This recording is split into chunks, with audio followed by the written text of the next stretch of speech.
નમસ્કાર વિદ્યાર્થી મિત્રો, ઉષ્માગતિશાસ્ત્રના પ્રકરણમાં આપણે આગળ એન્ટ્રોપી વિશે જોઈ ગયા. હવે આજે આપણે આવા જ બીજા એક ગુણધર્મ ગિબ્સ ઉર્જા જેના વિશે આપણે જોઈશું. ગિબ્સ ઉર્જા એ ગિબ્સ નામના વૈજ્ઞાનિકે આપી હતી, એટલે એમના નામ પરથી એ ગિબ્સ ઉર્જા તરીકે ઓળખાય છે, જેની સંજ્ઞા છે કેપિટલ જી. તો ગિબ્સ ઉર્જા વિશે હવે આપણે જોઈશું. તો પ્રણાલી માટે કુલ એન્ટ્રોપી ફેરફાર એટલે કે ડેલ્ટા એસ ટોટલ એ પ્રક્રમની સ્વયંસ્ફૂર્ણતા નક્કી કરે છે. આપણે આગળ એન્ટ્રોપી વિશે વાત કરી અને એમાં આપણે છેલ્લે જોઈ ગયા હતા કે પ્રણાલી અને પર્યાવરણ બંનેની એન્ટ્રોપીનો સરવાળો એટલે કે જેને આપણે કુલ એન્ટ્રોપી ફેરફાર કહીશું. તો આ મૂલ્ય જે છે એ પ્રક્રિયાની સ્વયંસ્ફૂર્ણતા નક્કી કરે છે. આ મૂલ્ય જો ગ્રેટર દેન 0 હોય એટલે કે ધન હોય તો એ પ્રક્રિયા સ્વયંસ્ફુરિત એટલે કે આપમેળે થતી હોય છે. એટલે આપણે એન્ટ્રોપી ફેરફારના સંદર્ભમાં વાત કરીએ તો પ્રણાલી અને પર્યાવરણ એ બંને માટે એટલે જો કુલ એન્ટ્રોપી ફેરફાર જે છે એના પરથી આપણે પ્રક્રિયા સ્વયંસ્ફુરિત છે કે નહીં એ આપણે નક્કી કરી શકીએ છીએ. પરંતુ મોટાભાગની રાસાયણિક પ્રક્રિયાઓ જે હોય છે એ બંધ પ્રણાલી કે ખુલ્લી પ્રણાલીમાં થતી હોય છે, અને તેના કારણે એવી રાસાયણિક પ્રક્રિયાઓ માટે એન્થાલ્પી અને એન્ટ્રોપી બંનેમાં ફેરફાર થતા હોય છે. એન્થાલ્પીમાં ઘટાડો અથવા તો એન્ટ્રોપીમાં વધારો એકલો જ એ પ્રણાલી માટે સ્વયંસ્ફુરિતતા નક્કી કરવાની દિશા આપણે આપતું નથી. આપણે ગયા વખતે એન્ટ્રોપીમાં પણ આ ઉદાહરણ જોયું હતું કે કેટલી ઉષ્મા શોષક પ્રક્રિયાઓમાં જ પ્રક્રિયા ડેલ્ટા એસનું મૂલ્ય અને ઉષ્માક્ષેપક માટે ડેલ્ટા એસનું મૂલ્ય, આના પરથી જ આપણે ખાલી જો ડેલ્ટા એસનું મૂલ્ય જો ધન હોય તો જ પ્રક્રિયા આપમેળે થશે એ આપણે નક્કી કરી શકીએ નહીં. તો આપણે જે આવી પ્રક્રિયાઓ છે તેમાં એન્થાલ્પીમાં ઘટાડો કે એન્ટ્રોપીમાં વધારો જે છે, એન્ટ્રોપીમાં વધારો થતો હોય એવી જ પ્રક્રિયાઓ સ્વયંસ્ફુરિત છે એ આપણે કહી શકીએ નહીં. આ બધું આપણે લાસ્ટ વિડીયોમાં જોઈ ગયા હતા. હવે આજે એના આધારે જ જે નવું અવસ્થા વિધેય જે આપણે જોવાના છે ગિબ્સ ઉર્જા, તેના પરથી આપણે પ્રક્રિયાની સ્વયંસ્ફુરિતતા અને તે વિશે આપણે જોઈશું. આ જે ગિબ્સ ઉર્જા જે છે, આ ગિબ્સ ઉર્જા એ પણ એક ઉષ્માગતિકીય જાણીતું ઉષ્માગતિકીય વિધેય છે, જેને ગિબ્સ ઉર્જા અથવા તો ગિબ્સ વિધેય કહે છે. અને એનું સૂત્ર જે અહીં આપ્યું છે તે તમારે યાદ રાખવાનું છે. G is equal two H minus TS. G is equal two H minus TS, જ્યાં H એ એન્થાલ્પી ફેરફાર છે, T નિરપેક્ષ તાપમાન એટલે કે કેલ્વિનમાં તાપમાન છે, અને S એ એન્ટ્રોપી દર્શાવે છે. તો G is equal two H minus TS એટલે એન્થાલ્પી માઇનસ કેલ્વિનમાં તાપમાન એટલે નિરપેક્ષ તાપમાન અને એન્ટ્રોપીનો ગુણાકાર, આ બંનેનો જે તફાવત છે એ આપણને ગિબ્સ ઉર્જાનું મૂલ્ય આપતું હોય છે. ગિબ્સ ઉર્જા આ પણ એક માત્રાત્મક ગુણધર્મ છે, એટલે કે પદાર્થના જથ્થા પર આધાર રાખે છે.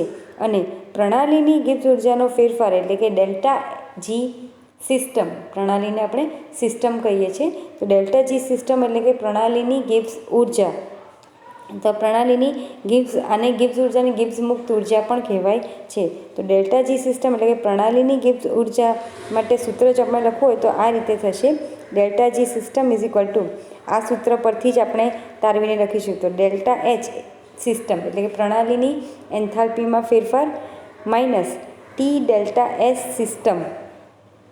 ટી ડેલ્ટા એસ સિસ્ટમ એટલે ટી કેલ્વિન તાપમાન, ડેલ્ટા એસ એટલે કે એન્ટ્રોપીમાં ફેરફાર, પ્રણાલીની એન્ટ્રોપીમાં ફેરફાર, અને બીજું એસ એટલે પ્રણાલીની એન્ટ્રોપી અને ડેલ્ટા ટી. આ જે TS છે ને તેને આ રીતે લખી શકીએ. જો આ આખું સૂત્ર જે છે આપણે G is equal two H minus TS, તો આને આપણે તફાવતના સ્વરૂપમાં લખીએ તો delta G is equal to આપણે એવું લખી શકીએ delta H minus delta TS.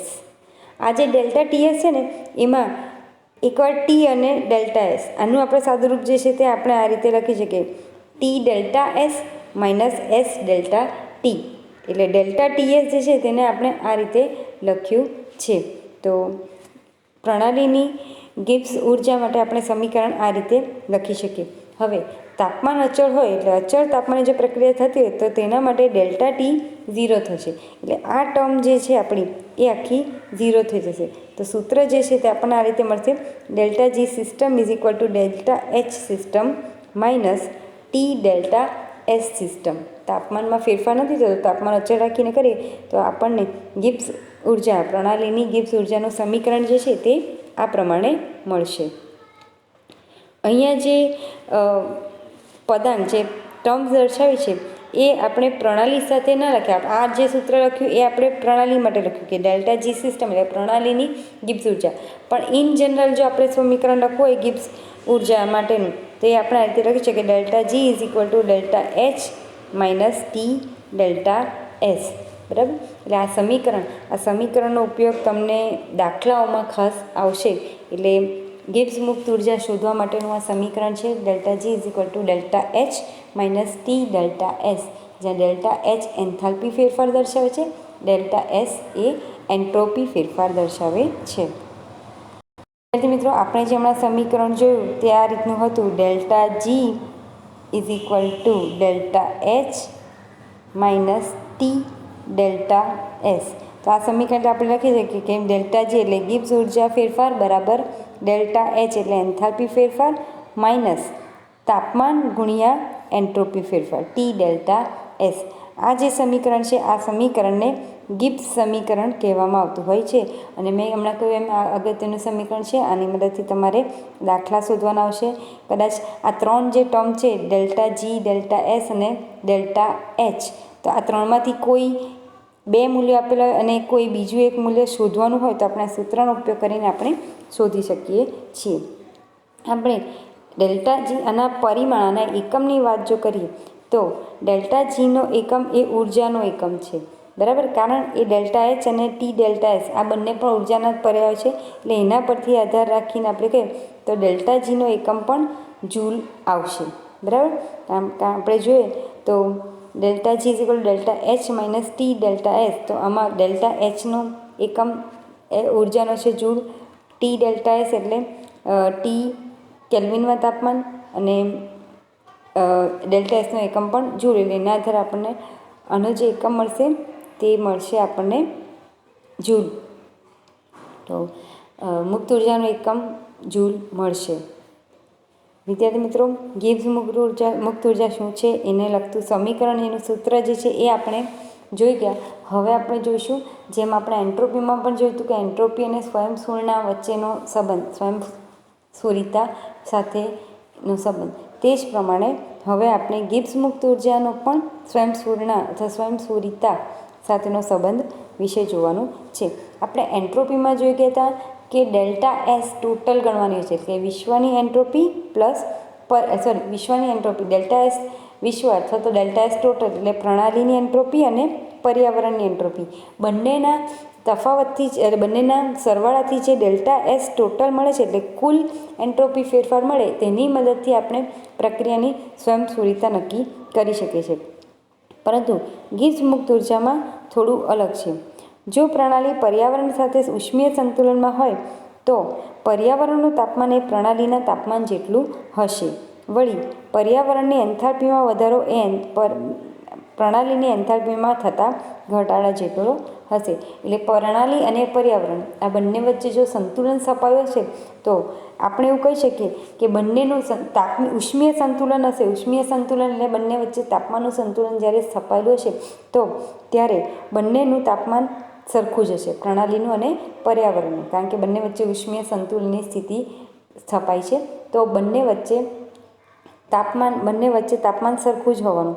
વળી ઉર્જાના સંદર્ભમાં વાત કરીએ તો જેટલી ઉર્જા પર્યાવરણ એન્થાલ્પીની વાત કરીએ તો જેટલી એન્થાલ્પી પર્યાવરણની વધશે એટલી જ એન્થાલ્પી પર્યાવરણની ઘટશે. એટલે આપણે કહીએ તો એકની એન્થાલ્પીમાં જેટલો વધારો થાય બીજાની એન્થાલ્પીમાં એટલો ઘટાડો થતો હોય છે. તો આમ આપણે આના પરથી એવું કહી શકીએ કે પર્યાવરણનો એન્ટ્રોપી ફેરફાર, જેને આપણે કહીએ ડેલ્ટા એસ સરાઉન્ડિંગ એટલે કે પર્યાવરણ, તો પર્યાવરણનો એન્ટ્રોપી ફેરફાર એ delta H surrounding upon T આટલો થશે. એટલે કે પર્યાવરણની એન્ટ્રોપી ફેરફાર જે છે એ એન્થાલ્પીમાં જે ફેરફાર હોય છે પર્યાવરણ એના અને તાપમાન, નિરપેક્ષ તાપમાન, આ બંનેના ગુણોત્તર જેટલો હોય છે. તો અને બીજું આપણે આના પરથી સમજીએ ડેલ્ટા એસ સરાઉન્ડિંગ, આ પર્યાવરણ માટે આવું લખીએ તો આપણે પ્રણાલી માટે આ રીતનું લખી શકીએ ડેલ્ટા એસ પ્રણાલી.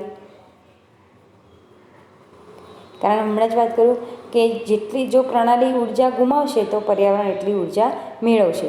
અહીંયા પર્યાવરણ માટે એન્ટ્રોપીનું મૂલ્ય આટલું છે, delta H upon T plus છે.